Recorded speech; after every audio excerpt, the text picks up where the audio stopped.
Hello friends, crazy STM ಫ್ಯಾಮಿಲಿಗೆ ಎಲ್ಲರಿಗೂ ಕೂಡ ಸ್ವಾಗತ. ಫ್ರೆಂಡ್ಸ್, ಇವತ್ತಿನ ವಿಡಿಯೋದಲ್ಲಿ ಎಟ್ಟಿ ಸುಕ್ಕ ಮಾಡ್ತಾ ಇದ್ದೇನೆ. ಚಿಕನ್ ಸುಕ್ಕಕ್ಕಿಂತಲೂ ತುಂಬಾ ಟೇಸ್ಟಿಯಾಗಿರುವಂತಹ ಈ ಪ್ರಾನ್ಸ್ ಸುಕ್ಕವನ್ನು ಹೇಗೆ ಮಾಡೋದು ಅಂತ ನೋಡ್ಕೊಂಡು ಬರುವ. ಹಾಗೆಯೇ ಇನ್ನು ಯಾರೆಲ್ಲ ಚಾನಲನ್ನು ಸಬ್ಸ್ಕ್ರೈಬ್ ಮಾಡದೆ ನೋಡ್ತಾ ಇದ್ದೀರಾ, ಪ್ಲೀಸ್ ನಮ್ಮ ಚಾನಲನ್ನು ಸಬ್ಸ್ಕ್ರೈಬ್ ಮಾಡಿ ನಮಗೆ ಸಪೋರ್ಟ್ ಮಾಡಿ. ಹಾಗಿದ್ರೆ ಇವತ್ತಿನ ರೆಸಿಪಿ ಎಟ್ಟಿ ಸುಕ್ಕ ಸ್ಟಾರ್ಟ್ ಮಾಡುವ. ಬನ್ನಿ ಫ್ರೆಂಡ್ಸ್.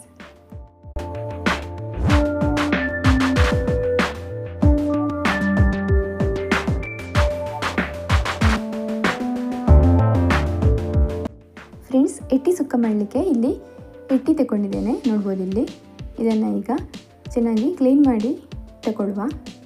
ನೋಡಿ, ಇಲ್ಲಿ ಎಟ್ಟಿ ಇದೆ, ಇದನ್ನೀಗ ಕ್ಲೀನ್ ಮಾಡಿಕೊಳ್ಳುವ. ಬನ್ನಿ.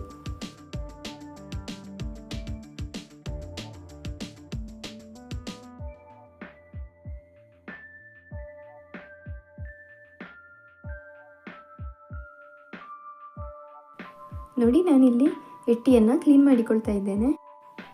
ಇದನ್ನು ಕ್ಲೀನ್ ಮಾಡಿಕೊಳ್ಳೋದು ತುಂಬಾ ಈಸಿ. ಮೊದಲನೇದಾಗಿ ಈ ಥರ ತಲೆಯನ್ನು ಕಟ್ ಮಾಡಿ ತೆಗೆದುಕೊಳ್ಬೇಕು. ನಂತರ ಅದರ ಹೊರಗಡೆಯಿಂದ ಸಿಪ್ಪೆಯನ್ನು ಈ ಥರ ತೆಗೆದುಕೊಳ್ಬೇಕು. ನಂತರ ಅದರ ಮಿಡ್ಲಲ್ಲಿ ನೋಡಿ ಈ ಥರ ನೋಡಿ ಅದನ್ನು ತೆಗೆದುಕೊಳ್ಬೇಕಾಗ್ತದೆ. ಎಟ್ಟಿಯನ್ನು ಕ್ಲೀನ್ ಮಾಡಿಕೊಳ್ಳೋದು ತುಂಬಾ ಸಿಂಪಲ್. ನೋಡಿ, ನಾನಿಲ್ಲಿ ಮತ್ತೊಂದನ್ನು ಕ್ಲೀನ್ ಮಾಡಿ ತೋರಿಸ್ತಿದ್ದೇನೆ.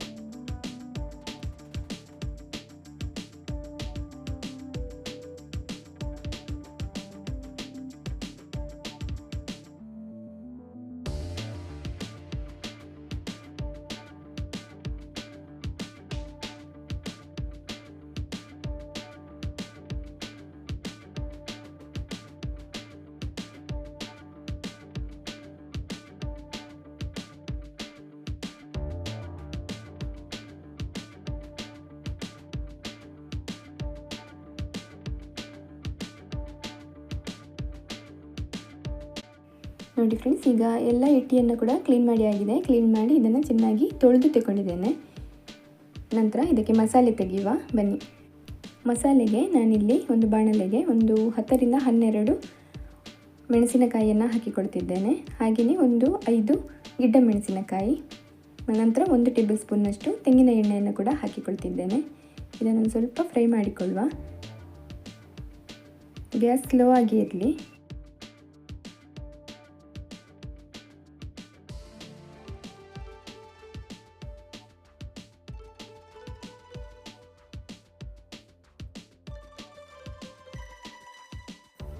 ಒಂದು ಸ್ವಲ್ಪ ಫ್ರೈ ಆದ ನಂತರ ಇದಕ್ಕೆ ಕರಿಬೇವಿನ ಎಲೆಗಳನ್ನು ಸೇರಿಸಿಕೊಳ್ಳುವ. ಒಂದು ಸ್ವಲ್ಪ ಫ್ರೈ ಮಾಡಿಕೊಳ್ಳುವ ಅದನ್ನು. ನಂತರ 1/4 ಟೇಬಲ್ ಸ್ಪೂನ್ನಷ್ಟು ಸಾಸಿವೆ, ಹಾಗೆಯೇ ಒಂದು 1/4 ಟೇಬಲ್ ಸ್ಪೂನ್ನಷ್ಟು ಮೆಂತ್ಯಕಾಳು, ನಂತರ 2 ಟೇಬಲ್ ಸ್ಪೂನ್ನಷ್ಟು ಕೊತ್ತಂಬರಿ ಕಾಳು, 1 ಟೇಬಲ್ ಸ್ಪೂನ್ನಷ್ಟು ಜೀರಿಗೆ, ಇಷ್ಟನ್ನು ಸೇರಿಸಿ ಇದನ್ನು ಚೆನ್ನಾಗಿ ಮಿಕ್ಸ್ ಮಾಡಿಕೊಳ್ಳುವ. ಗ್ಯಾಸ್ ಸ್ಲೋ ಆಗಿ ಇರಲಿ. ನಂತರ ಇದಕ್ಕೆ ನೋಡಿ, ನಾನಿಲ್ಲಿ ಒಂದು 1/2 ಟೇಬಲ್ ಸ್ಪೂನ್ನಷ್ಟು ಪೆಪ್ಪರನ್ನು ಸೇರಿಸಿಕೊಳ್ತಾ ಇದ್ದೇನೆ. ಪೆಪ್ಪರನ್ನು ಸೇರಿಸಿ ಇದನ್ನು ಚೆನ್ನಾಗಿ ಫ್ರೈ ಮಾಡಿಕೊಳ್ಳುವ.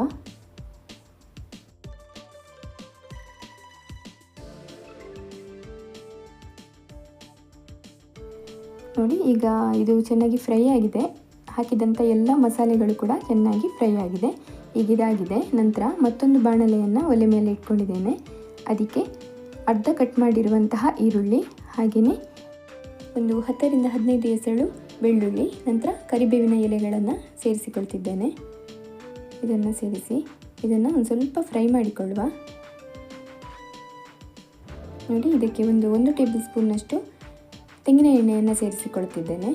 ಇದನ್ನೊಂದು ಸ್ವಲ್ಪ ಲೈಟಾಗಿ ಫ್ರೈ ಮಾಡಿಕೊಳ್ಳುವ. ಗ್ಯಾಸ್ ಸ್ಲೋ ಆಗಿ ಇರಲಿ. ಇದೊಂದು ಸ್ವಲ್ಪ ಲೈಟಾಗಿ ಫ್ರೈ ಆದ ನಂತರ ಇದಕ್ಕೆ ನಾನು ಫ್ರೆಶ್ ಆಗಿ ತುರಿದಿಟ್ಕೊಂಡಿರುವಂತಹ ತೆಂಗಿನಕಾಯಿ ತುರಿಯನ್ನು ಸೇರಿಸಿಕೊಳ್ತಿದ್ದೇನೆ. ತೆಂಗಿನ ತುರಿಯನ್ನು ಸೇರಿಸಿದ ನಂತರ ಒಂದು 2 ಟೇಬಲ್ ಸ್ಪೂನ್ನಷ್ಟು ಅರಿಶಿಣದ ಪುಡಿಯನ್ನು ಹಾಕಿಕೊಂಡು ಅದನ್ನು ಚೆನ್ನಾಗಿ ಫ್ರೈ ಮಾಡಿಕೊಳ್ಳುವ. ನಿಧಾನ ಉರಿಯಲ್ಲಿ ಈ ತೆಂಗಿನ ತುರಿ ಚೆನ್ನಾಗಿ ಫ್ರೈ ಆಗಬೇಕು. ಅಲ್ಲಿ ತನಕ ಇದನ್ನು ನಾವು ಫ್ರೈ ಮಾಡಿಕೊಳ್ಬೇಕಾಗ್ತದೆ.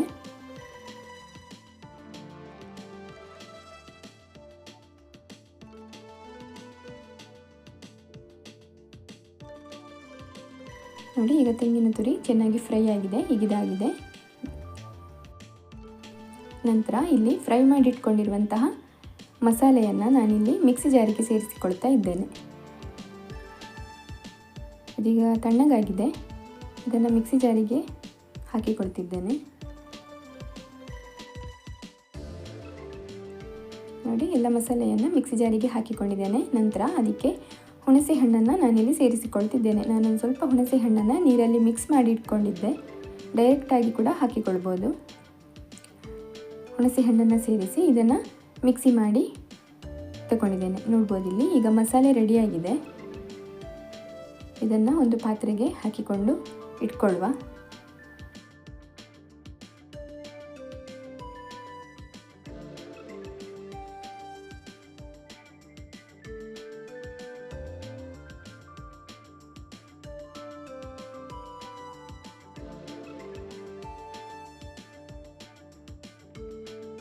ನೋಡಿ, ಈಗ ಮಸಾಲೆ ರೆಡಿಯಾಗಿದೆ. ಇದನ್ನು ಒಂದು ಸೈಡಲ್ಲಿ ಇಟ್ಕೊಳ್ಳುವ. ನಂತರ ಅದೇ ಮಿಕ್ಸಿ ಜಾರಿಗೆ ನಾವು ಇಲ್ಲಿ ತೆಂಗಿನ ತುರಿಯನ್ನು ಫ್ರೈ ಮಾಡಿ ಇಟ್ಕೊಂಡಿದ್ದೇವಲ್ಲ, ಅದನ್ನು ಒಂದು ಸ್ವಲ್ಪ ಸ್ವಲ್ಪವಾಗಿ ಹಾಕಿಕೊಂಡು ಒಂದು ರೌಂಡು ಗ್ರೈಂಡ್ ಮಾಡಿಕೊಳ್ಳುವ. ಜಾಸ್ತಿ ಪುಡಿ ಆಗೋದು ಬೇಡ, ಜಸ್ಟ್ ಒಂದು ರೌಂಡ್ ಗ್ರೈಂಡ್ ಆದರೆ ಸಾಕಿದ್ದು. ನಾವು ತೆಂಗಿನ ತುರಿ ಜೊತೆ ಫ್ರೈ ಮಾಡಿಕೊಂಡಿರುವಂತಹ ಬೆಳ್ಳುಳ್ಳಿ, ಈರುಳ್ಳಿ ಎಲ್ಲ ಒಂದು ರೌಂಡು ಗ್ರೈಂಡ್ ಆದರೆ ಸಾಕು, ಜಾಸ್ತಿ ಪುಡಿ ಆಗೋದೇನು ಬೇಡ.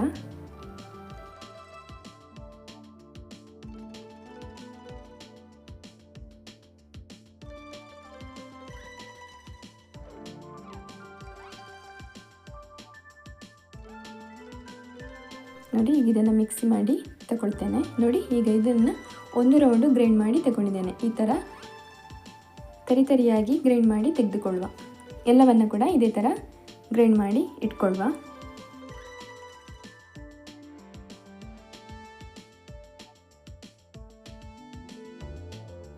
ನೋಡಿ, ಇದನ್ನು ಒಂದು ಪ್ಲೇಟಿಗೆ ನಾನಿಲ್ಲಿ ತೆಗೆದಿಟ್ಕೊಳ್ತಿದ್ದೇನೆ.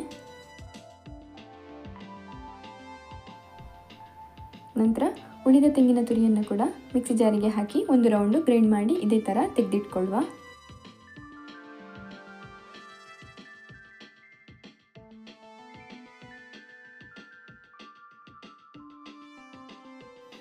ಈಗ ನಮ್ಮದು ಮಸಾಲೆ ಎಲ್ಲ ರೆಡಿಯಾಗಿದೆ. ನಂತರ ಎಟ್ಟಿ ಸುಕ್ಕ ಮಾಡುವ.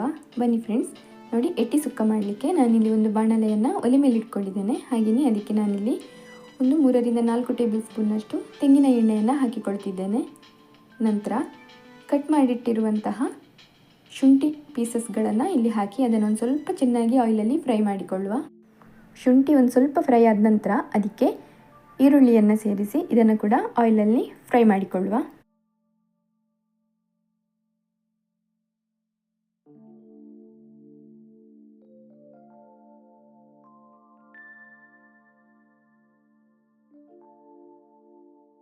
ನೋಡಿ, ಇಲ್ಲಿ ಈರುಳ್ಳಿ ಫ್ರೈ ಆಗ್ತಾ ಇದೆ. ಈಗ ನಾನು ಇದಕ್ಕೆ ಕರಿಬೇವಿನ ಎಲೆಗಳನ್ನು ಸೇರಿಸಿಕೊಳ್ತಿದ್ದೇನೆ.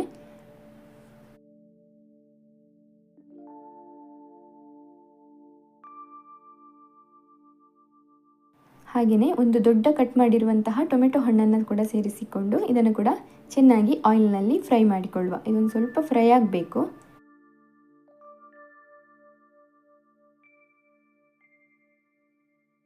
ನೋಡಿ, ಈಗ ಇದು ಚೆನ್ನಾಗಿ ಫ್ರೈ ಆಗಿದೆ. ನಂತರ ನಾವಿಲ್ಲಿ ಕ್ಲೀನ್ ಮಾಡಿಟ್ಟಿರುವಂತಹ ಎಟ್ಟಿ ಇದೆಯಲ್ಲ, ಅದನ್ನು ಇದಕ್ಕೆ ಸೇರಿಸಿಕೊಂಡು ಇದನ್ನು ಒಂದು ಸ್ವಲ್ಪ ಆಯಿಲ್ನಲ್ಲಿ ಫ್ರೈ ಮಾಡಿಕೊಳ್ಳುವ.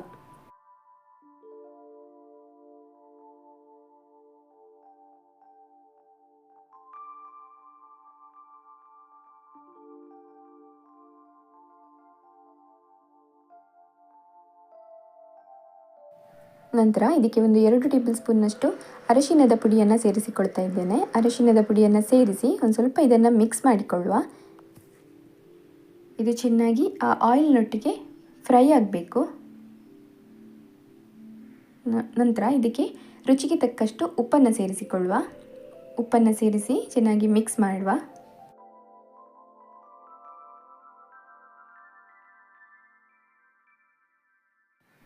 ನೋಡಿ, ಈಗ ಇದು ಒಂದು ಸ್ವಲ್ಪ ಆಯಿಲ್ನಲ್ಲಿ ಫ್ರೈ ಆಗಿದೆ, ಸಾಕು. ನಂತರ ಇದಕ್ಕೆ ಒಂದು 1/4 ಲೋಟದಷ್ಟು ನೀರನ್ನು ಸೇರಿಸಿಕೊಳ್ತಿದ್ದೇನೆ ಬೇಯಲಿಕ್ಕೆ. ಹೆಚ್ಚು ನೀರು ಹಾಕೋದು ಬೇಡ, ಸುಕ್ಕ ಆದ್ದರಿಂದ ಒಂದು ಸ್ವಲ್ಪ ಕಾಲು ಲೋಟದಷ್ಟು ನೀರನ್ನು ಸೇರಿಸಿ ಎಟ್ಟಿಯನ್ನು ಬೇಯಲಿಕ್ಕೆ ಬಿಡುವ. ಮುಚ್ಚಳ ಮುಚ್ಚಿ ಎಟ್ಟಿಯನ್ನು ಬೇಯಲಿಕ್ಕೆ ಬಿಡುವ. ನೋಡಿ, ಈಗ ಎಟ್ಟಿ ಬೇಯ್ತಾ ಉಂಟು.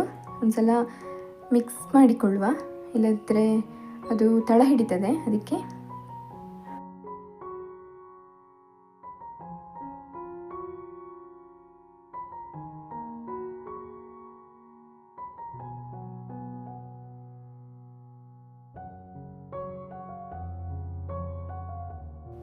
ನೋಡಿ, ಈಗ ನಮ್ಮದು ಎಟ್ಟಿ ಚೆನ್ನಾಗಿ ಬೆಂದಿದೆ. ನಂತರ ಇದಕ್ಕೆ ಮಸಾಲೆಯನ್ನು ಸೇರಿಸಿಕೊಳ್ಳುವ. ನಂತರ ನಾವಿಲ್ಲಿ ರೆಡಿ ಮಾಡಿ ಇಟ್ಕೊಂಡಿರುವಂತಹ ಮಸಾಲೆಯನ್ನು ಇದಕ್ಕೆ ಸೇರಿಸಿಕೊಂಡು ಇದನ್ನು ಚೆನ್ನಾಗಿ ಮಿಕ್ಸ್ ಮಾಡಿ ಒಂದು ಸ್ವಲ್ಪ ಇದನ್ನು ಬೇಯಿಸಿಕೊಳ್ಳುವ. ಮಸಾಲೆ ಎಲ್ಲ ಪ್ರೌನ್ಸಿಗೆ ಎಳ್ಕೊಳ್ಬೇಕು, ಹಾಗಾಗಿ ಒಂದು ಸ್ವಲ್ಪ ಇದನ್ನು ಬೇಯಿಸಿಕೊಳ್ಳುವ.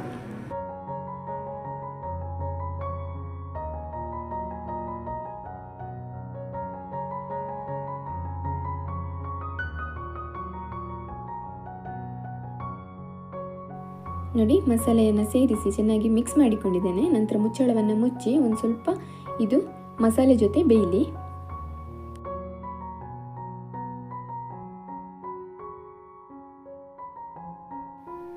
ನೋಡಿ, ಈಗ ಆ ಮಸಾಲೆ ಜೊತೆ ಪ್ರೌನ್ಸು ಚೆನ್ನಾಗಿ ಬೇಯ್ತಾ ಇದೆ.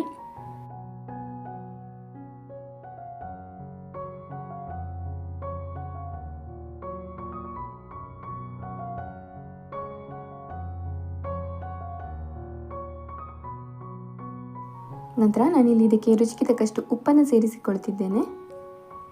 ಆಗ ಕೂಡ ಉಪ್ಪು ಹಾಕಿದ್ದೇವೆ, ಹಾಗಾಗಿ ನೋಡಿಕೊಂಡು ಹಾಕುವ. ಉಪ್ಪನ್ನು ಸೇರಿಸಿ ಮಿಕ್ಸ್ ಮಾಡಿಕೊಳ್ಳುವ. ಈಗ ನಮ್ಮದು ಎಟ್ಟಿ ಮಸಾಲೆ ಜೊತೆ ಚೆನ್ನಾಗಿ ಮಿಕ್ಸ್ ಆಗಿ ಬೆಂದಿದೆ. ನಂತರ ಇದಕ್ಕೆ ನಾವು ರೆಡಿ ಮಾಡಿಟ್ಕೊಂಡಿರುವಂತಹ ತೆಂಗಿನ ತುರಿಯನ್ನು ಸೇರಿಸಿಕೊಳ್ಬೇಕು. ನೋಡಿ, ಇಲ್ಲಿ ಗ್ರೈಂಡ್ ಮಾಡಿಟ್ಟಿರುವಂತಹ ತೆಂಗಿನ ತುರಿಯನ್ನು ಇದಕ್ಕೆ ಹಾಕಿಕೊಳ್ತಿದ್ದೇನೆ.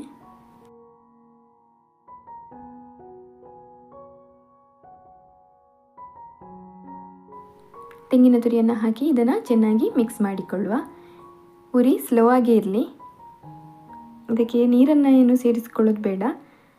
ಇದನ್ನು ಚೆನ್ನಾಗಿ ಮಿಕ್ಸ್ ಮಾಡಿಕೊಂಡು ನಿಧಾನ ಉರಿಯಲ್ಲಿ ಇದನ್ನು ಮತ್ತೆ ಬೇಯಿಸಿಕೊಳ್ಬೇಕಾಗ್ತದೆ.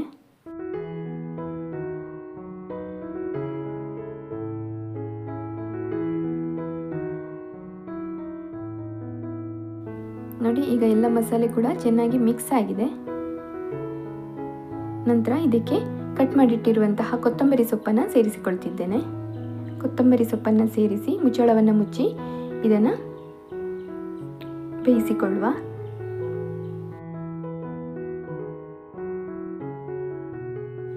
ನೋಡಿ, ಒಂದು 2 ನಿಮಿಷ ಬಿಟ್ಟು ಮತ್ತೆ ಇದನ್ನು ಓಪನ್ ಮಾಡ್ತಿದ್ದೇನೆ. ಇದನ್ನು ಚೆನ್ನಾಗಿ ಈಗ ಮಿಕ್ಸ್ ಮಾಡಿಕೊಳ್ಳುವ. ಇದು ಫುಲ್ಲು ಡ್ರೈ ಆಗುವ ತನಕ ಇದನ್ನು ನಾವು ಇದೇ ಥರ ನಿಧಾನ ಉರಿಯಲ್ಲಿ ಮಿಕ್ಸ್ ಮಾಡ್ತಾನೆ ಇರುವ.